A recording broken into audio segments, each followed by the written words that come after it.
going on? What's up, car everybody? guys and car gals? It's Lou Ramirez, the car guy. And it's Fred Lenartz, the subprime hero. And we are sitting here with a legend, a true legend here at Digital Dealer. And we are so excited to have Allan Cooper. That's right, man. Brew Welcome to the show. On the Car Guy Coffee Podcast. Thanks for honoring us, brother. We appreciate you jumping out here. Right. Man, folks, listen, I'm telling you, this guy right here has been sitting around watching this happen, but he's been watching it since it started, right? Since like the first Digital Dealer. Yeah, the first Digital Dealer, Nashville, 2007, Mike Roscoe, bunch of luminaries. It's fun to be back at the first conference post-COVID that's live and in person, and to see the contemporaries that are in the industry, but also all the new cool stuff that's coming out. Man, it's a lot of cool stuff coming out. It really is. Things are changing, and things are, they're in an uptick. I think there's a big pivot going on, and you've been part of a lot of pivots. You've seen a lot of things change from dealer track coming into the game and doing all these things. So it's been really cool to be able to sit down with you and then find out your history and your story, man. I'm so excited to have you. Guys, look at this. Is that up on the screen? Oh, man, I can get it for you. Let me pull that up real quick. Up here. Look at this. Guys, this is the first time Dealer Track is showing itself on this magazine that he's featured in. Folks, listen, J.D. Power and Associates quoted honoring him as a pioneer in the automotive industry in the internet field. Folks, this is in 2006. He was looking at people and saying, you should start taking the tools that you have and integrating them properly. Again, you see that picture? No, look at this. Look at it. Oh, I had it up. I just pulled it down. When Dealer Track, it's right here again. Look at that. There it is. Dealer Track, and let me jump in there too. So two Dealer Tracks, right? We were Dealer Track as the first CRM company. It was actually a product within our suite at AutoTown. And you also had Dealer Track from the finance model that Mark O'Neill started. And we worked together in this collaborative time where everything was changing. So that was that's so crazy. I think that's what you look at. You go back to 1995 and Pete Ellis pioneering, the internet in retail sales and the early adopters of that. That set this pivotal change along with others that were appearing at the same time. Chip Perry with Auto Trader. You had the guys at Cars Direct. Right. It was a big change in the industry, and a lot of people didn't see it, want to accept it. I think we've got a little bit of that going on right now. Right. It said inside of the article to an attendance. Excuse me. Whoa. You heard that? You heard that voice crack?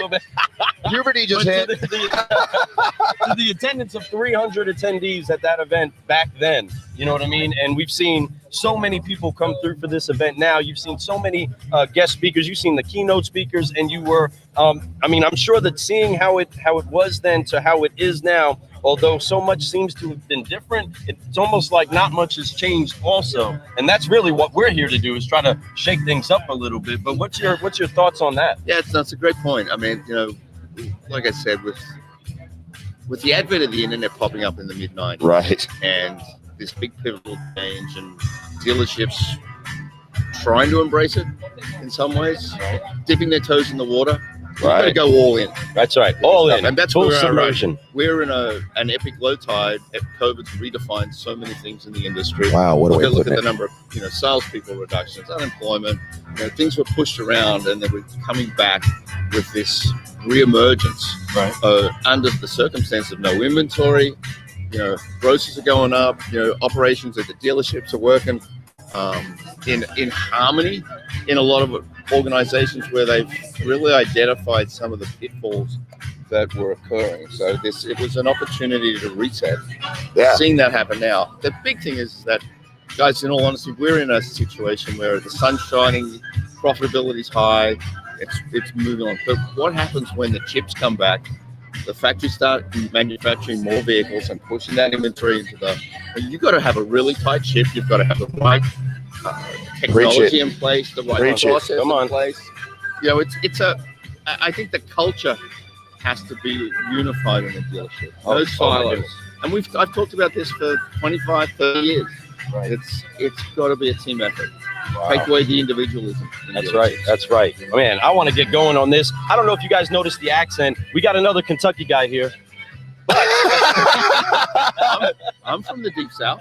Yeah, way deep south. I'm talking like southern hemisphere, on the other side of the world, you have to dig a hole straight through to get there. Like, that's how far away it is. But no, it's a beautiful country. He's from the great country of Australia. He's an Aussie, man. Oi, oi, oi, right? So That's we definitely respect all our Aussie friends. There's some great Shout out to people down Michael there. Dooley. Dooley, what's up, buddy? What's going on, mate? So, hey, yeah, things are great. We're really appreciating you for being here, man. There's so many things that we want to honor about you, and I think that you need to be honored because it's kind of neat to have somebody here next to us who's witnessed a lot of things, a lot of pivots, like you said. And this current pivot is amazing, and I'm excited about it because we're part of it, Lou and I, right? And we get to see the change. This is like the first pivot I've really seen. I've been around the business 20 years, but I've always been on just at a dealership, hanging out there. And I've seen changes, but I've never really got into the digital side of this and how it all going on. So this digital dealer has been a wide open eye thing for me. So I'm excited to be here with you, to learn about what you have, and then hear your story, man. It's been amazing. I mean, come on. Who can say that they were an original writer, and be written about in there? It's amazing. That just shows how old I am. Oh no, that shows you how seasoned and experienced you are, and how you can share with the people. And that's why we wanted to have you on the show so bad. I know we're very happy to honor you here. It's great to be here. Really. Yeah, it is. We're so thankful for these opportunities. And the one thing that we've been able to do consistently is make sure that we start everything off to keep growing by what the deal is. Fs and forgive, focusing, and flying. So before we get this 5-liner really started, let's go ahead and forgive, focus, and fly together. On 3, car guys and car gals. Forgive, focus, and fly. 1, 2, 3. Forgive, focus, fly, and keep growing. Keep growing. Keep That's growing. right, Come man. on. That's awesome. I know that's never been at a digital dealer before now, though, and it will never be the same. I'm so excited about that. Absolutely. So many people know those moves right now. Absolutely. So we got this 5 questions we love to ask everybody. The first one's my favorite. All these years of experience that you've had and these things that you've been through, what has been your reason why you keep doing it and why you keep wanting to be more every day? That's actually, it's a great question because when I got into the car industry, that's the last thing I wanted to do. Came out from Australia in '86 and I needed to work. And the only thing I could do without, let's just say, being an American that was here. I was here on a holiday visa, and that sort of morphed into me staying in the country and getting residency. And the car industry attracts opportunity. Yes, sir. And I was sold into the business. Started selling cars, did 6 weeks on the lot. Very quickly, it was an Aussie guy that got me into the retail store, and we teamed up in the fleet department, and we started really doing what that foundation there, and the people that mentored me around the industry was that I stayed as a salesman through my whole career, and that's not something I was proud of initially. I didn't want to put my card in as I'm a car salesman, to the point that I used to go out and it just used to say car salesman on the card, and I would leave that with any interaction I had with the community or the business world, be it at a restaurant and paying the bill or just handing it out, that I'm here to build a relationship with you. That's what I think people forget, is that we are not here to sell cars. You're here to build a relationship within your PMA, your prime marketing area, and get that community unified behind your brand. Wow. And what I found was that my longevity of tenureship as a salesman and not taking the opportunities of the promotions and scaling a career in a different way is that, long story short, 2 of us ended up working together as the first team salespeople. Paul Whitehead is still in the business in Orange Coast Jeep, Chrysler, Dodge in Orange County. How cool is that? We were selling a couple hundred cars a month back in the late 90s when I got out of it. Nobody was doing that. And here he is today. One guy with a couple of assistants, some drivers, which was always our model of delivering vehicles off-site to your home or to your business. Wow. He sold over 220 cars last month by himself. He's 40 years in the industry.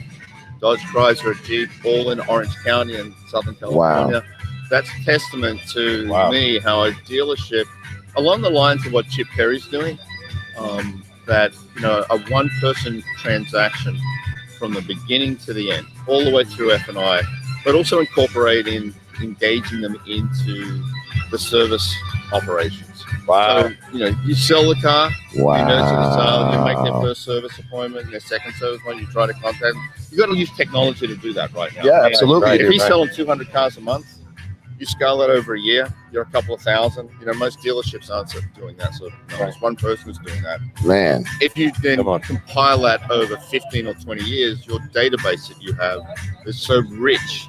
And so it's just huge.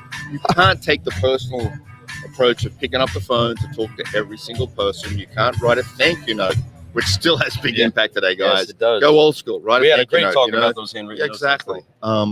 Those sort of things, you've got to now leverage the technology if you're a professional in the industry. And so whether it applies at the sales level with one guy or at the whole dealership, you've got to embrace it. You've got to be a unified team. I played a lot of rugby. You're as strong as the weakest link. 100%. So build around the weakest That's link. No one's an rugby expert whoopsie. in everything. Right. But you've got to take Steve Cannon, that used to be the CEO of Mercedes-Benz, used to have a great mantra that was, culture eats strategy for breakfast all the time. If you put a great strategy in place, sorry, I just No, write that down. Write that down, please. folks. Write that down. No. Actually, it's like culture beats strategy for breakfast. If you have the right culture in a dealership where it's unified, take away the silos. How often, and I'm sure the audience has seen this, and you guys have certainly seen it with your experience. New car sales doesn't work with used car sales. They don't work with the service department. They don't work with the body shop. Yeah, business office doesn't. It's always like I don't like you. I hate friction. So big time. When we talk about bringing a frictionless sale, you've got to bring a frictionless dealership operation in place too. And that's what I'm talking about. That's what Steve was talking about with culture beating strategy. You bring everybody together with a single unified goal and focus. You can't not win. That's right. Man. And that's it. And I'm passionate about this side of it. Going back to dealerships, if I was to give one piece of advice, the longer your salespeople stay in place, the greater your loyalty and retention will be, because those salespeople, those men and women that are out there, are building that connection to the community. That automatically will bring the sales back if they're still there in 3 years or 4 years' time. But with 60% turnover, or people being promoted from the best salesperson to be a closer, to be a best GM, some people should just stay as salespeople. That's right. Amen. The money that you'll make, if you're looking at the remuneration and a true career, I don't know many people. There's a few of us out there that, one, this is our baby, this is our industry, but you can make a career out of selling vehicles and looking after customers and building that relationship. Wow. Wow. I mean, that roots deep right that there. to me is that's future. That's what needs to happen. I love that seamless. I mean, to incorporate even the backside of the dealership, everything, doing it all with one person. That is a real relationship. The worst thing we can do, and I think that we do, and we're kind of guilty. And, some of us, we try to fix it and clean up that process by, like, being that I'm the F&I guy, I wouldn't see them until they come in my box, right? What I love to do is I like to go out and meet them before I talk to them. I like to go out and touch the floor. I'm more of like a floor manager in that sense. I love that stuff, but that's not everybody. And that's not what dealerships make you do. Like, when you're a finance guy, most of them, they put you in the back and that's all you have to do. But that's a problem, because what happens is, like you said, it's not seamless. It's friction there. So even then, even if the sales department is good with the finance department, when they come in there, this is the first time that the customer ever sees this guy, and now you're trying to load them up with all kinds of back-end products. Hey, let me sell you this, that. They don't know you. Right. You have to start all over again. So it's a longer process for them. So they're at the dealership longer. They don't know you, and you have to be, crazy to think that not having the same person do that all the way to the end, and then after you sell the car, hey, you need service, come just holler at me. I'm your service rep too. I'll make sure that you get in the service department, your car gets taken care of, and all this stuff. How cool would that be? I think that's neat to be able to have that frictionless, seamless, and one-person relationship. This way, people will stay. They can make more money, because now they can not just sell the car, but they can help sell products in the back. And but everybody has to work together to do that. Right? You nailed it. I mean, it's this all-inclusive, beginning to end sale. The congruency. On the retail side, yeah. And then, you've got to look at the service department. And this is where the system's broken, is that if you're a salesman, all you're concerned about is your commission. That's it. You're not worried about them coming back for service. If you put in place that process and you build a pay plan around that, which can be done, that and as 100 you move it can. towards this one-person transaction point, there's no reason that you can't train yourself, and it does. It's going to take training. It's a culture change and shock to some people. Yes.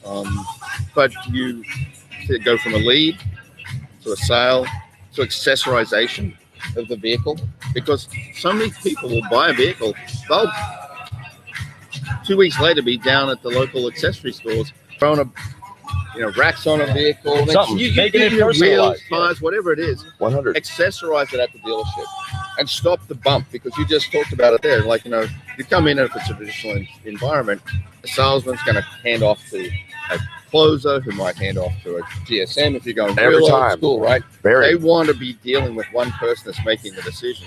Well, when they get to the sale, that's great. Now you throw them into the finance department. Now you've got another person entering it, and a big bump coming here with more salesmen. It's out. The profitability is there for the dealership. But I think we're at this pivot point where the consumer is going to drive this change, where you want to have a one-person. Yes, there's so much. I love that. This is so great. It's so now right now. I love this because it is, and as I'm preaching a lot lately, is that dealerships need to allow salespeople. Matter of fact, they need to co-op and help salespeople brand themselves, because that is the future. When you do that and you build that culture, they will never leave you. When you do that, that's why they always worry. Oh, what if I do all this and they leave? Because they built their brand. Well, if they left, that's your fault. It's 100% your fault. Or they're taking a better job. Hopefully it's not a lateral move, because then you didn't really coach them right. When they make moves, and if you have the right culture and you have the right environment and the right pay plan for them, why would they leave? There's no reason. The only reason would be to go take a manager job somewhere else, technically, right? But like you said, if you offer them opportunity to show that a salesman is a job like being a doctor or a lawyer, and you can actually have a good career and be looked at nicely and not be a scumbag who passes people off to everybody who won't even help them and talk bad about their own service department and do all these things that the natural, normal sales guy does about 85% of you. And no offense, but it's true. And let's be honest with each other. So I'm being real. A little sugar in there. You do. Yeah, I do. That'll get you. It's a little. That's a little bitter, but it's factual, folks, and we need to make a change. And right now is the time. There's no better time. And the community is pushing this technology. You wouldn't have people like Carvana popping up. Nope. And 100% others like that. There's a fundamental change. Look at the ride sharing going. Look at the pivotal move to the shared mobility. Yes. There is a fundamental change going on here with how we're going to travel. Who knows what it really looks like post-COVID? I live in Los Angeles and in New York now, and the changes that I'm seeing. Living good. Well, I mean, here it is in California and Los Angeles. You can't get anywhere unless you're in a car. Mm-hmm. Now, you go to New York. You got so kind of public. You got bikes, you can walk, you got the subway, you got the buses. There's an infrastructure place. But when you got a market like LA, that is a car culture. It's ingrained in everyday life. Sitting on the freeway for hours. We're getting back to that. COVID was, the only good thing that came out of COVID. There was no traffic on the roads. It was ghost town. It was ghost town, right? Yeah, man. And now, I mean, it's back to. I drove back to a meeting in LA the other day. It took me an hour and a half. It took me 35 minutes 4 months ago. So this industry we're in is pivotal to people's lives. And that's why I keep coming back to it. You have to build these relationships with these people. You guys talked about branding. The question of who owns the customer. In my case, I used to say I own the customer. Because when I sent my Kenny the Koala card back in the 80s saying thank you for giving me the opportunity of owning your business. Bad bro. Not with my business card that went out there. It was with my home address and my contact details outside the dealership so they would follow me. Yeah, you're so on money. What I love is that you have your your finger on the pulse of the business right now, and you know what's going on. You've seen it on it. That's what I mean. You've kept it on there, and you've been able to see the changes, and you've seen all the things, and you've seen the good and the bad. And grab one. Go ahead, my friend. So when you're doing that, and you're going through those types of things, and you see these changes, you know what's right and what's going down, and it's really neat to hear your opinions on things. And when you said what you just talked about, that seamless, that easiness for the customer, which is the most important thing, because without customers, we have nothing.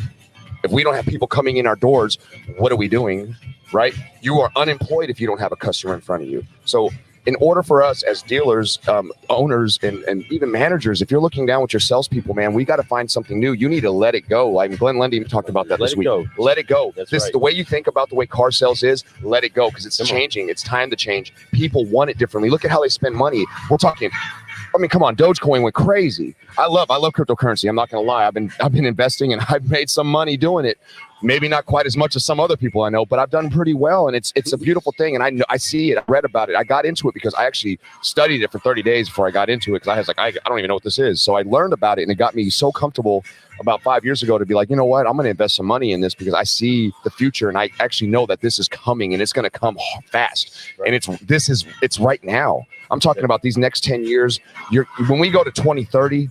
Oh my God, this whole world's going to be different. Everything. And that's a testament to what's changing. Yeah. The changing is the culture is adjusting. Even in the currency we use to do transactions, that's even going to the digitization of the dollar. Yes, sir. But inside of that, there's still that key word, culture. That was the character of Glenn Lundy yesterday. And I know that we've said it on this show before that a key piece of culture is language. So whether a dealer ever makes a full conversion to going to a single representative to take them through the whole line, if they don't do that, which I can understand why many of them won't do that, but the problem where a dealer would off-put a customer is that they don't have a congruency in their language that speaks the same, service speaks the same way as sales, and they both speak each other up. Finance speaks of sales. They both speak each other up, right? They all speak on the same terms. If I hear it from you, I should hear it from him backed up, right? That's one thing I love about the process that we've kept with our guys is that a lot of times the customer would see it, would hear it already, and then they would hear it again from a manager, right? It would be just reinforced a little bit more.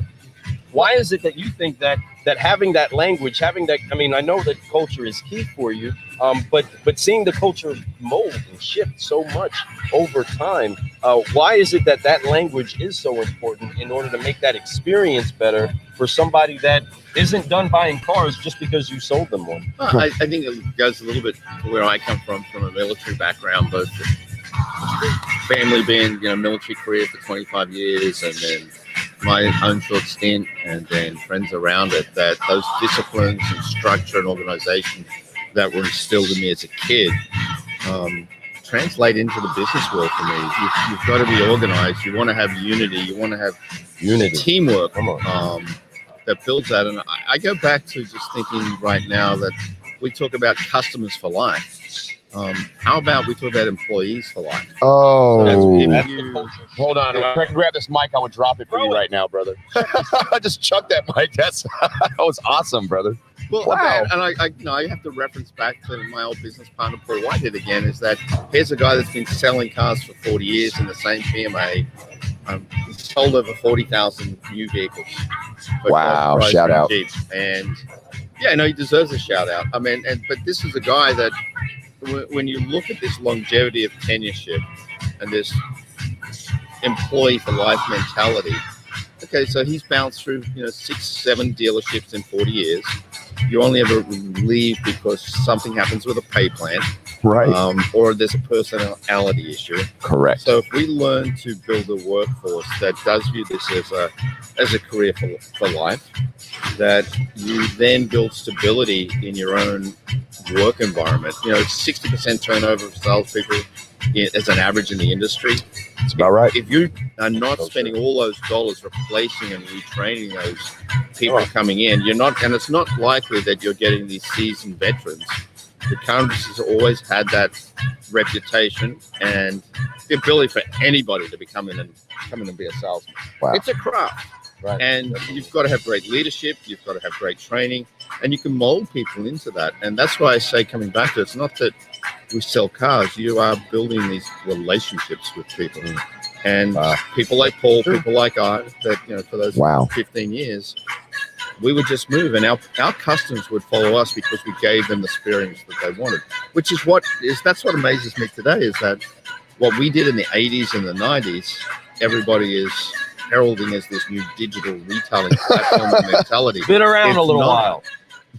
We were selling cars with full transparency, telling them what our cost was, where their costs would be.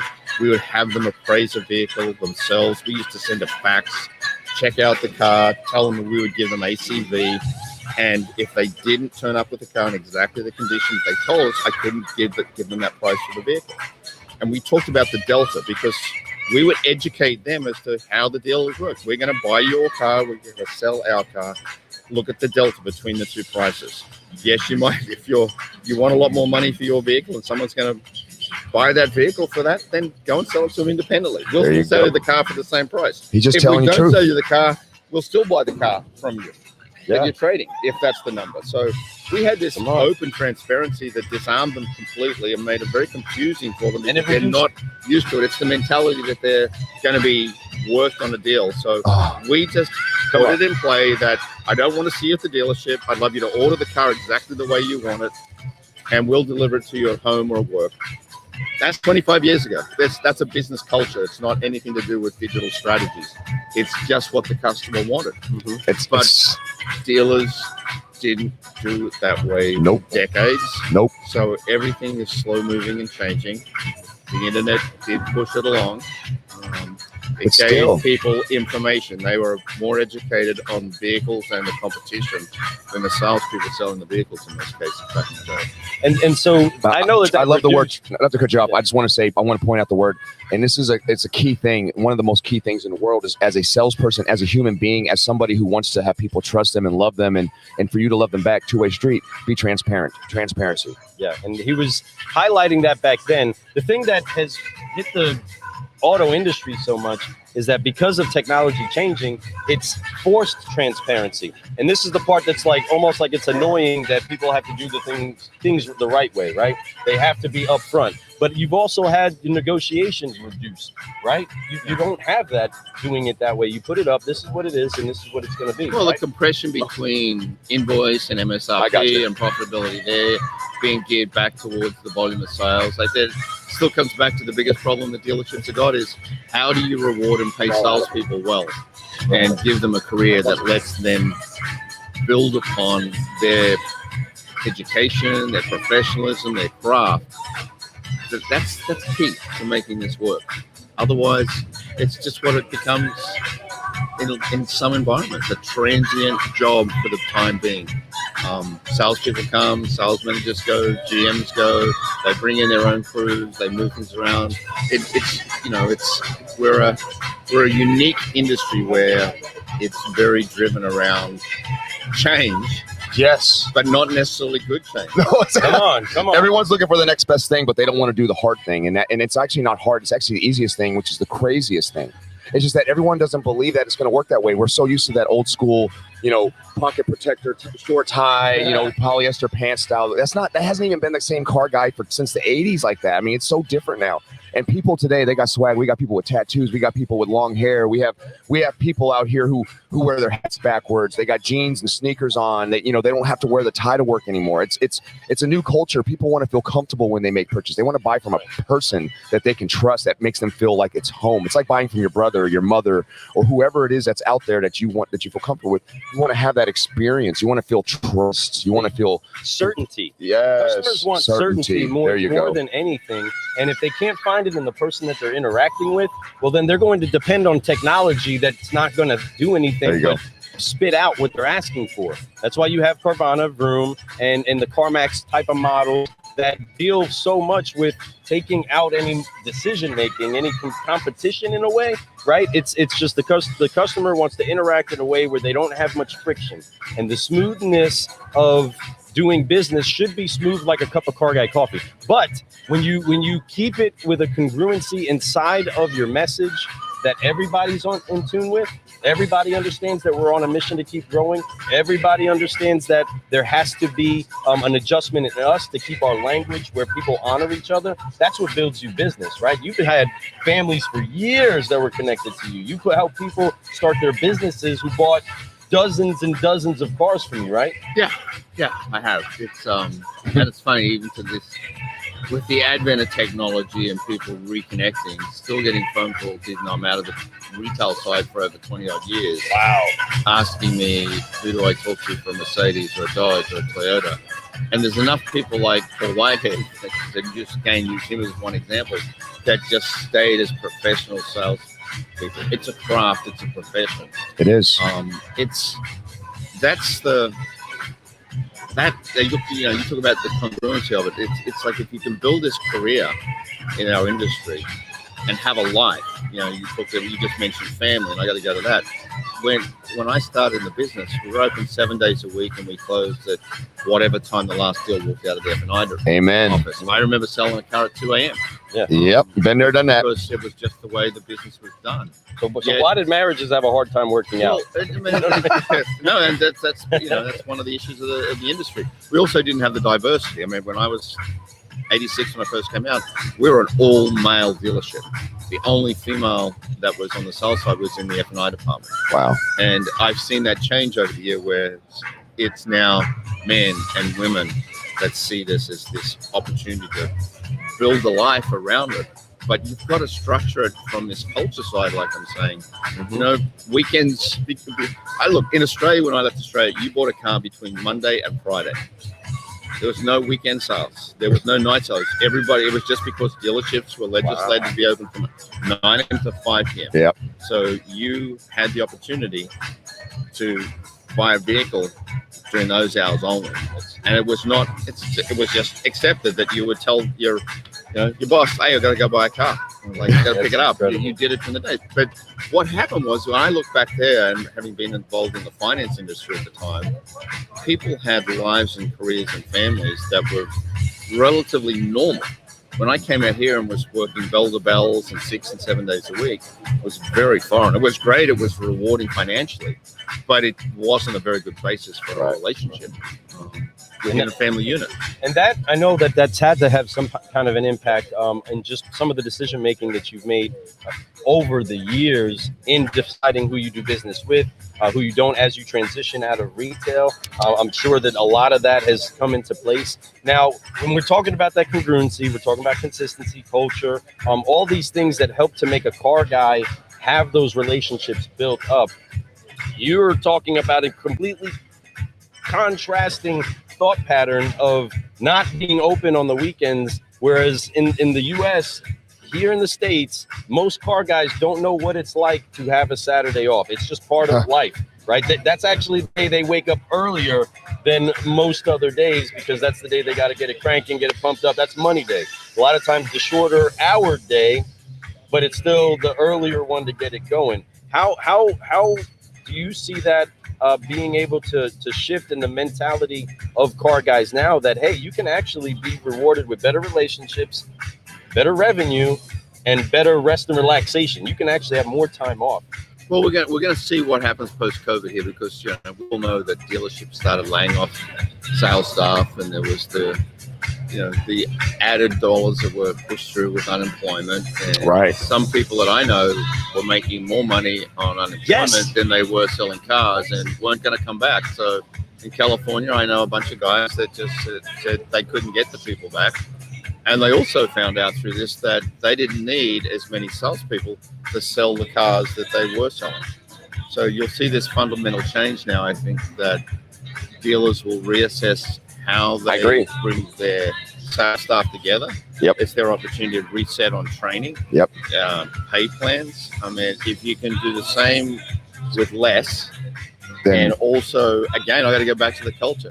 It's the opportunity to ingrain this mentality that you're not just selling a car, that you are selling a relationship that's going to bring them back for service work. And you've got to look at the household value of not just the single unit sale to one person, but what about husband, wife, kids, aunts, uncles, their best friends, everybody, right? You start to look at that in your community and how you bring them back into this repeat sales cycle is important. And then that's where I'm going to go back to, the dealerships that get it right. And I'm not out there in retail world, but maybe there are some gems out there that have got a remuneration package in place that's not just rewarding the salespeople for the sale of a vehicle, but also for their engagement in service. Oh, come on, man! If you visionary here, bring I love it. everything together there, that's where you'll get this longevity of tenureship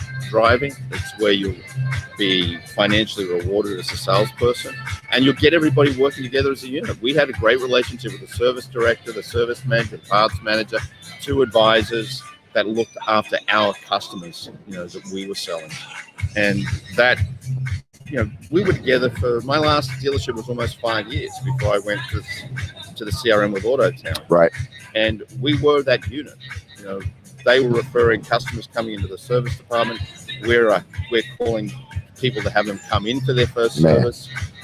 technology as it came about with the CRM. That's why we built AutoTown, to have all of these silos brought together and bring some sort of technology platform that it would allow for that life cycle communication. It led us into one command and recorded messaging, because you can't touch everybody in the old-fashioned manner.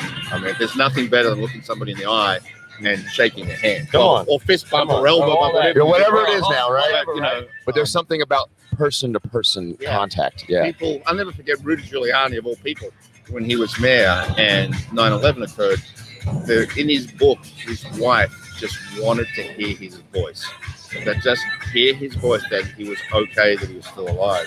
And I go to that, the power of connection to the dealer, the voice of authority, to owners, to management, and I'll go to the salespeople. If a salesperson is still there 3 years later after being, putting a customer in a lease, even if they haven't communicated to them, but they've come back for their service work, in all likelihood, they will probably still ask, is Allan Cooper still here? Right. That's exactly the bad right. side is that's a horrible comment that should never occur anyway. There should be those touch points throughout that 3-year period that bring that stickiness to the relationship.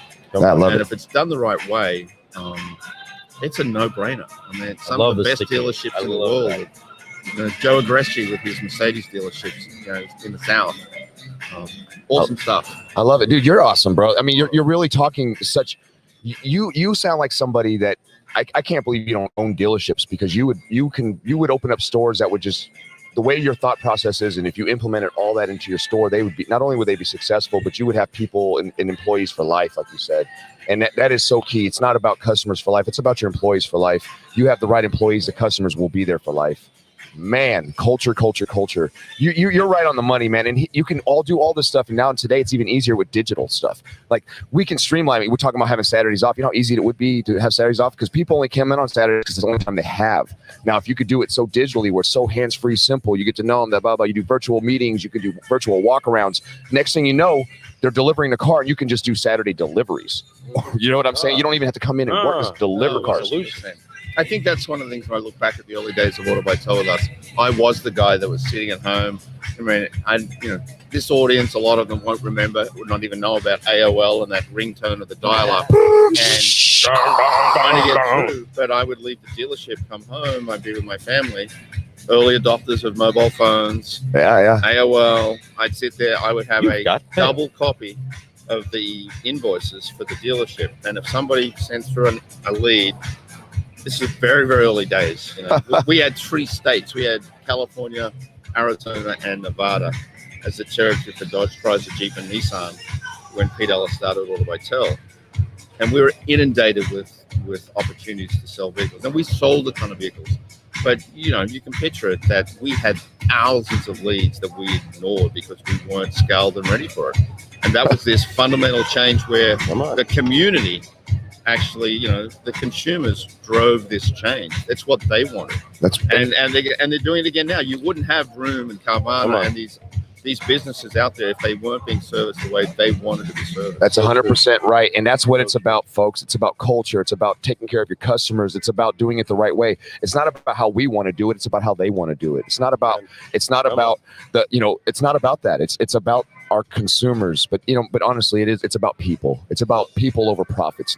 So that works both ways, whether it's in your employees or if it's in the customers that come in. Let's always put people above profits, because profits will come. Profits is not a bad word, folks. Nope. You're supposed to make money, but it's not about that, because at the end of the day, if you don't hold on to it, that money is short term.